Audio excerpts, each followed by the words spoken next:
నమస్కారం, నా పేరు శివ. అందరూ ఉన్నారు ఫ్రెండ్స్. ఇవాళ వీడియోలో ఈపీఎఫ్ ఖాతాదారులకి ఒక ఇంపార్టెంట్ విషయాన్ని నేను చెప్పబోతున్నాను. వీడియోకి ముందు ఇలాంటి విషయాలు మీరు మరింత తెలుసుకోవడం కింద సబ్స్క్రైబ్ ఉంటుంది, దాన్ని ట్యాప్ చేసి మన ఛానల్ సబ్స్క్రైబ్ చేసి పక్కనే ఉన్న బెల్ బటన్ని యాక్టివేట్ చేయండి. అన్నది కాకుండా లైక్ చేయండి. సో లైక్ చేస్తే ఇలాంటి వీడియోస్ అందరికీ చేరుకుంటాయి. So please like.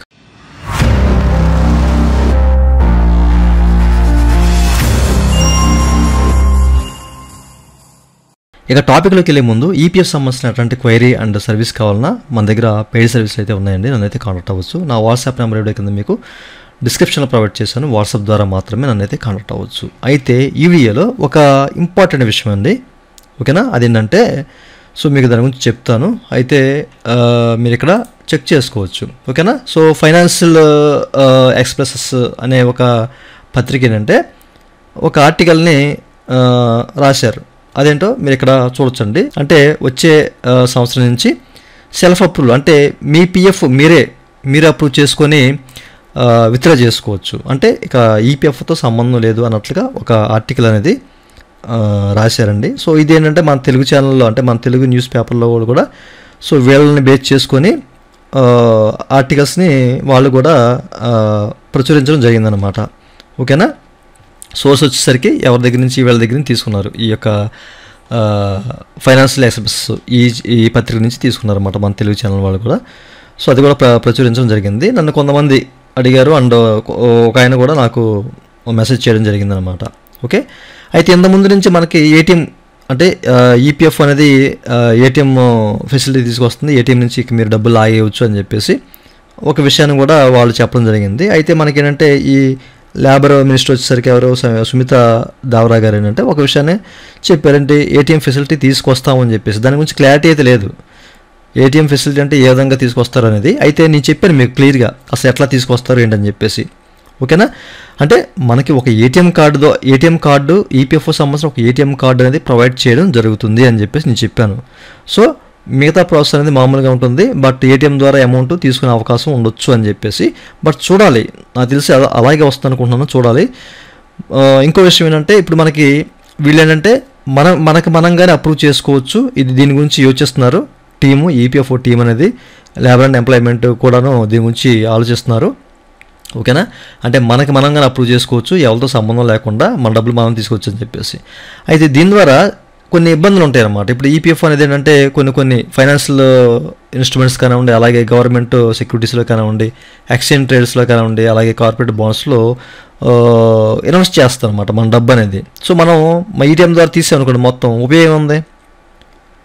వాళ్ళు ఏం చేయాలి, ఇంకా వేరే కమర్షియల్ బ్యాంక్స్ నుంచి మనకి అమౌంట్ అనేది ఇవ్వాల్సిన అవసరం అయితే ఉంటుంది. సో పెద్ద భారంగా పడుతుంది అనమాట ఈపీఎఫ్ఓ మీద ఇట్లాంటివి తీసుకొస్తే.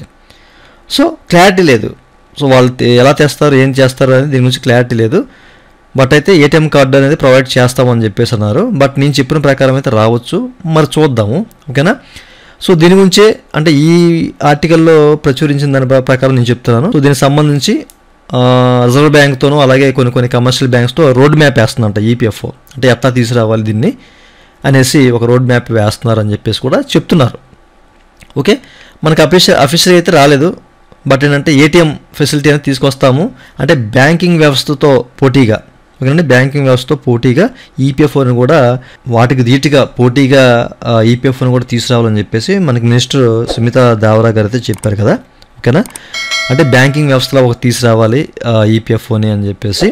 అయితే లేబర్ మినిస్టర్ మన్సుఖ్ మాండే గారు కూడా ఒక విషయాన్ని చెప్పినట్లు, అంటే ఈ కథనం ప్రకారం ఏంటంటే సో ఈ యొక్క ఏటీఎం సంబంధించింది, అంటే ఈ ఏటీఎం ద్వారా మనీ ఎట్లా విత్డ్రా చేయాలండి అని చెప్పేసి అంటే కాస్త వివరణ అయితే అడిగారన్నమాట. ఈయన అడిగితే చెప్పడానికి ఈయన నిరాకరించారంట. మరి ఎందుకు నిరాకరించారంటో తెలియదు కానీ, సో ఎట్లా తీయాలి ఏంటి, అసలు ఎట్లా ఈ ప్రాసెస్ ఏ విధంగా ఉంటుంది అనే విషయం మీద చెప్పడానికి నిరాకరించారన్నమాట, చెప్పలేదంట, ఓకేనా?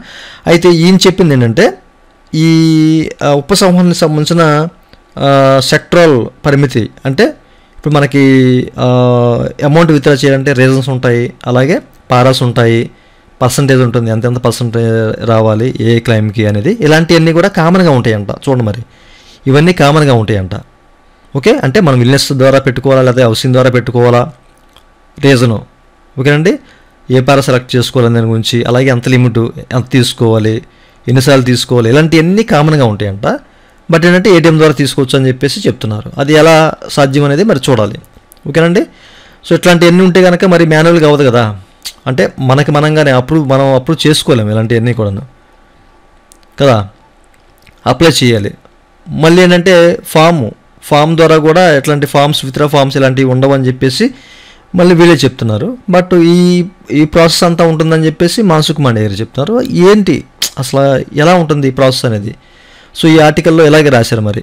ఓకే, సో మన ఫింగర్స్తో అమౌంట్ అనేది తీసేయచ్చు అని చెప్పేసి కూడా చెప్తున్నారు. సో ఇవన్నీ సాధ్యం కాదు అని చెప్పేసి నేను అనుకుంటున్నాను. సో చూద్దాము ఈ న్యూస్ ఎలాంటి అంటే కరెక్టా కాదని చెప్పేసి మనకి ఫ్యూచర్లో తెలుస్తుంది. ఓకేనా. సో చాలామంది చదివే ఉండొచ్చు, తెలుగు ఛానల్లో కూడా తెలుగు న్యూస్ పేపర్స్లో కూడా దీనైతే ప్రచురించడం జరిగిందనమాట. ఈ ఉపసంహరణ అంటే మనకు మనంగానే అమౌంట్ తీసేయవచ్చు. సో ఎవరో అప్రూవ్ లేకుండా మనమే అప్రూవ్ చేసుకునే అమౌంట్ తీసుకోవచ్చు అని చెప్పేసి వీళ్ళైతే ప్రచురిస్తున్నారు. అలాగే ఏంటంటే మనం చెక్కు, అలాగే బ్యాంక్ పాస్బుక్ ఇట్లాంటివన్నీ కూడా అప్లోడ్ చేయని అవసరం లేదు అనే విషయం కూడా చెప్తున్నారు. అంటే ఇప్పుడు మనకైతే ఆప్షన్ అయితే వచ్చింది. అంటే మనకి ఇప్పుడు వీళ్ళు ఏటీఎం కార్డు ప్రొవైడ్ చేశారు అనుకోండి, ఇలాంటివి కూడా ఇంక ఉండవు. ఇంకా అంటే మనకి బ్యాంక్స్తో సంబంధం లేకుండా ఉంటుంది ఏటీఎం కార్డు వస్తే కనుక. ఎందుకంటే ఇప్పుడు చాలామంది ఎంప్లాయీస్ ఏంటంటే ఉద్యోగం చేసి ఒక చోట, ఓకేనా, సో అబ్స్కాండ్ అయ్యి లేకపోతే వదిలేసి ఆ ఉద్యోగాన్ని, ఆ తర్వాత వాళ్ళ బ్యాంక్ అకౌంట్ ఏంటంటే ఎక్స్పైర్ అయిపోయి, అంటే ఏదైనా ఐఎఫ్ఎస్సి కోడ్ డిఫెన్స్ కానివ్వండి, లేకపోతే ఆ అమౌంట్ అదే ఆ బ్యాంకు ఖాతా అనేది ఇన్యాక్టివ్ అవ్వడం వల్ల సో వాళ్ళు మళ్ళీ మార్చుకోలేరు అనమాట. ఎందుకంటే ఎంప్లాయర్ వాళ్ళకి సపోర్ట్ చేయకపోవచ్చు. అలాంటి సందర్భాల్లో వీళ్ళు ఈపీఎఫ్ సంబంధించిన ఏటీఎం కార్డు లాంటిది తీసుకొచ్చారనుకోండి, అలాంటివి ఇంక ఉండవు ఇంకా. ఎందుకంటే మనం పీఎఫ్ విత్డ్రా పెట్టుకుంటే అమౌంట్ అనేది ఏటీఎం కార్డులోకి వెళ్ళిపోవడం, అందులోంచి మనం విత్డ్రా చేసుకోవడం, ఇలాంటివి ఉంటాయి. ఇది బెటర్ ఇంకా. సో ఏటీఎం కార్డు ఫెసిలిటీ అనేది ఆ విధంగా తీసుకొస్తారేమో అనుకుంటున్నాను. బట్ ఈ సెల్ఫ్ అప్రూవ్ అనేది మరి చూడాలి. ఇది న్యూస్లో అయితే ఇట్లా స్ప్రెడ్ అవుతుంది, మరి ఏం చేస్తారు అనేది చూద్దాము. ఓకేనా. సో ప్రతి ఒక్కరికి ఈ విషయం తెలియాలి అన్న దృష్టిని చెప్తాను. ఎందుకంటే న్యూస్ ఆల్రెడీ స్ప్రెడ్ అయింది, బట్ మళ్ళీ చాలామందికి డౌట్స్ వస్తాయి, నన్ను అడుగుతూ ఉంటారు, ఆల్రెడీ అడిగారు, అందుకే చెప్తున్నాను. ఇదండి ఒకటి వీడియో. ఈ వీడియో మీ నచ్చితే వీడియో లైక్ పడుతుంది, లైక్ చేసి సపోర్ట్ చేయండి. అలాగే నిమిషాలు మీరు మళ్ళీ తీసుకున్న వీడియో కింద సబ్స్క్రైబ్ ఉంటుంది, అంటే యాప్ చేసి మళ్ళీ సబ్స్క్రైబ్ చేసి పక్కన పెట్టండి. Thank you for watching. జై హింద్.